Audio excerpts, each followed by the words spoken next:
E agora nós vamos a São Paulo. Em São Paulo nós vamos ouvir o deputado Eduardo Bolsonaro. Tem Vossa Excelência a palavra.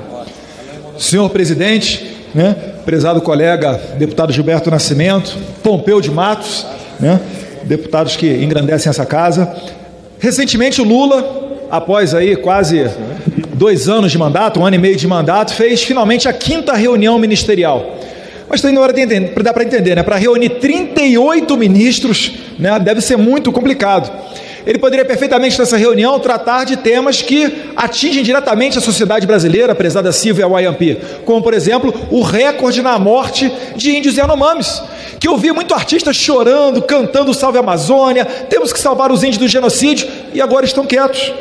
Ele poderia falar do recorde de desmatamento, do recorde de déficit histórico, público do ano passado, o recorde de ataque a judeus, o recorde a viagens ao exterior.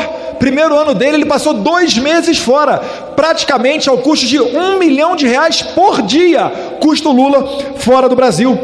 Poderia falar, prezado capitão Alberto Neto, da questão da inflação recorde dos alimentos. Ele prometeu picanha na eleição, está entregando abóbora.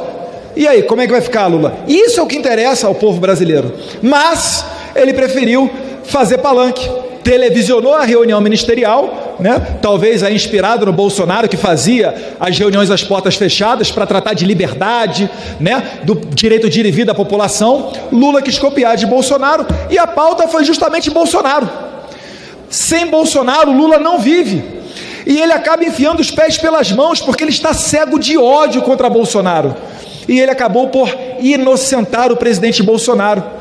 Ele achou que estava sendo pejorativo, acusando Bolsonaro de ser um covarde e etc., porque os comandantes de força estão falando que Bolsonaro queria, mas não conseguiu botar um golpe adiante.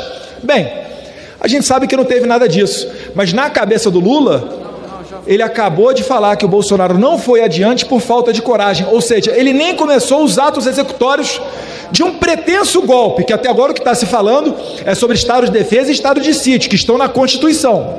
E se isso for golpe, a gente tem que voltar aqui aos tempos de Dilma Rousseff, que, não estou falando que Bolsonaro tramou estado de defesa ou estado de sítio, mas Dilma Rousseff, de acordo com a palavra de Vilas Boas, então comandante do Exército, antes do impeachment, ele falou que Dilma Rousseff consultou os chefes das Forças Armadas para ver se era possível implementar um estado de sítio ou estado de defesa. E eu não vi ninguém falar que a Dilma Rousseff é antidemocrática, porque esses dispositivos eles são constitucionais. Então, assim sendo, presidente, só nos resta aqui reconhecer que cada vez mais estamos próximos da profecia de Olavo de Carvalho, que em 2016 disse, abre aspas, quando Lula perceber que a rejeição popular veio para ficar e é totalmente irremediável, sua psicopatia regredirá para doença mental pura e simples, e ele se tornará fraco, inofensivo e incapaz de defender-se. Será um espetáculo deprimente, mas curativo.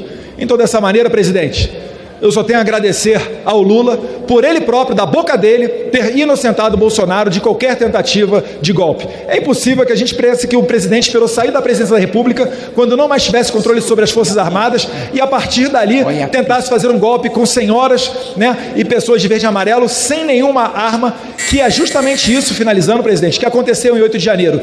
Nenhuma arma apreendida num domingo de janeiro de férias aqui em Brasília. Agora, é óbvio, foi uma manifestação que foi longe demais, a gente não concorda com isso. Mas dizer que Bolsonaro tentou um golpe e condenar senhorinhas a 16, 17 anos, pelo amor de Deus, presidente? É por isso que a gente quer colocar adiante aqui a anistia e eu vou falar isso no próximo discurso. Muito obrigado.